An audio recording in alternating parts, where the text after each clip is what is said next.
ગુરુવારના રોજ બપોરે 1 કલાક અને 40 મિનિટે અમદાવાદની અંદર થયેલા પ્લેન ક્રેશની અંદર રાજ્યના પૂર્વ મુખ્યમંત્રી વિજય રૂપાણીનું નિધન થયું છે। જો કે આજે પૂર્વ મુખ્યમંત્રી વિજય રૂપાણીના શ્રદ્ધાંજલિના ભાગરૂપે રાજકોટ બંધનું એલાન આપવામાં આવ્યું હતું, જેમાં શાળા કોલેજ પણ એ બંધના એલાનમાં જોડાઈ છે।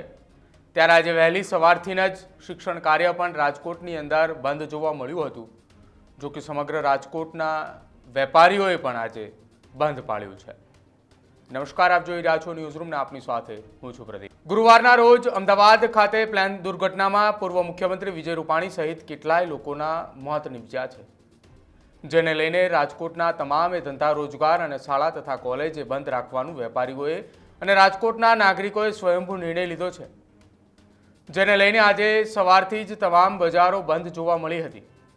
સાથે સાથે તમામ ધંધાર્થીઓને પરંતુ મોટા ઉદ્યોગકારોએ પણ શહેરને જીઆઈડીસીઓ તેમજ કેટલાય પેટ્રોલ પંપ સંચાલકો પણ આ બંધની અંદર જોડાયા હતા અને તમામ નાના મોટા વેપારીઓની સાથે જીઆઈડીસીઓ, પેટ્રોલ પંપ ધારકો તેમજ સ્કૂલ અને સંચાલકો જે આખી રાજકોટની અંદર શાળાઓ કોલેજો આવેલી છે તે પણ આ બંધની અંદર જોડાયા હતા।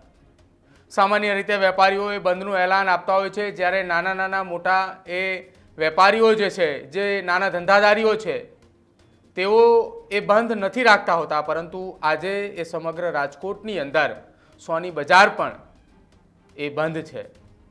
પહેલી વખત એ મોટા ઉદ્યોગપતિઓએ તમામ જીઆઈડીસી અને પેટ્રોલ પંપ પણ શહેરના એ બંધ જોવા મળ્યા, જ્યારે પૂર્વ મુખ્યમંત્રી વિજય રૂપાણીના શ્રદ્ધાંજલિના લઈને રાજકોટ શહેરની શાળા કોલેજ પણ એ બંધ જોવા મળી છે। આખા રાજકોટની અંદર બંધ છે અને સાથે જ શાળા કોલેજો પણ જ્યારે બંધ છે, ત્યારે રાજકોટના સ્કૂલ અને કોલેજના સંચાલક ડૉક્ટર જયપાલસિંહ જાડેજાએ રાજ્યના પૂર્વ મુખ્યમંત્રીને શ્રદ્ધાંજલિ આપતા શું કહ્યું એ સાંભળો। Safe doctor Jaypalsinh Rana, my working with જે કુંડલિયા કોમર્સ કોલેજ, અને જે અત્યારે જે પ્લેન ક્રેશ જે અમદાવાદમાં થયું છે એના અનુસંધાને જે આજે હાફ ડે બંધનું જે એલાન આપેલું છે, તો હું આ કોલેજમાં કરું છું અને જે ડિક્લેરેશન આવેલું છે તો એના અનુસંધાને અમારી કોલેજ બંધ રાખેલી છે અને મોર દેન 150 મોર જે કોલેજ છે એ બધી બંધ રાખેલી છે અને અમે પણ તેમાં સાથે જોડાયેલા છીએ। અને અમે જે 4-5 જણા આવેલા છીએ કે જે બહારના જે કોઈ સ્ટુડન્ટ આવે એને ધક્કો ન થાય તે માટે અમે 3-4 સ્ટાફ આવેલા છે કે જેથી કરીને કોઈ સ્ટુડન્ટને ધક્કો ન થાય। એટલે કોલેજ તો બંધ છે, ટીચિંગ બધું બંધ છે, બરોબર છે, અને સ્ટુડન્ટને બી એન્ટ્રી નથી, પણ ખાલી સ્ટાફ અમે આવેલા છે।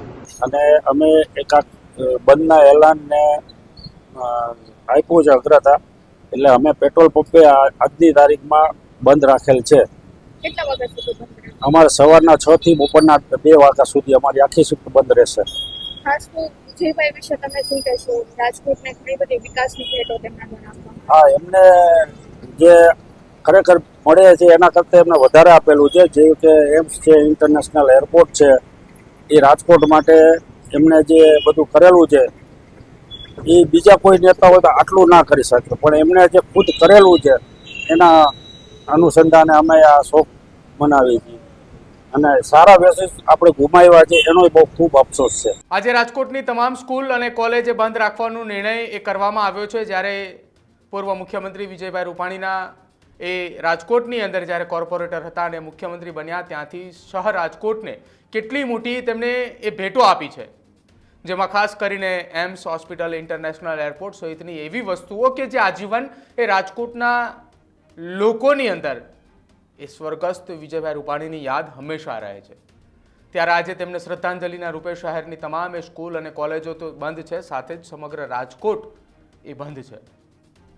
જ્યારે રાજકોટના કેટલાય લોકોનું એવું પણ માનવું છે કે રાજકોટને રંગીલું રાજકોટ જો કોઈએ બનાવ્યું હોય તો એ સ્વર્ગસ્થ વિજયભાઈ રૂપાણીએ। પૂર્વ મુખ્યમંત્રી વિજય રૂપાણી કે જેમને રાજકોટ પ્રત્યે અતિ લગાવ હતો અને એટલા જ માટે રાજકોટના લોકોએ આજે એ તેમને શ્રદ્ધાંજલિ આપી રહ્યા છે। જો કે એક એવી પણ વાત એ સામે આવી છે કે પૂર્વ મુખ્યમંત્રી વિજયભાઈ રૂપાણીના અંતિમ સંસ્કાર પણ રાજકોટમાં જ થવાના છે, કે જ્યાં તેમના દીકરા એ પરત અમેરિકાથી ફરી ચૂક્યા છે અને સીધા એ ગાંધીનગર ખાતે પહોંચી ચૂક્યા છે અને તમામ એ પરિવારના સભ્યો ની એક જ વાત છે કે પૂર્વ મુખ્યમંત્રી વિજયભાઈ રૂપાણીની અંતિમ ક્રિયા એ રાજકોટમાં થાય. અને આજે રાજકોટના લોકોએ સ્વયંભૂ શ્રદ્ધાંજલિ આપતાની સાથે જ આખું રાજકોટ એ આજે બંધ જોવા મળ્યું છે.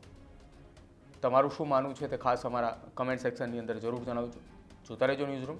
નમસ્કાર.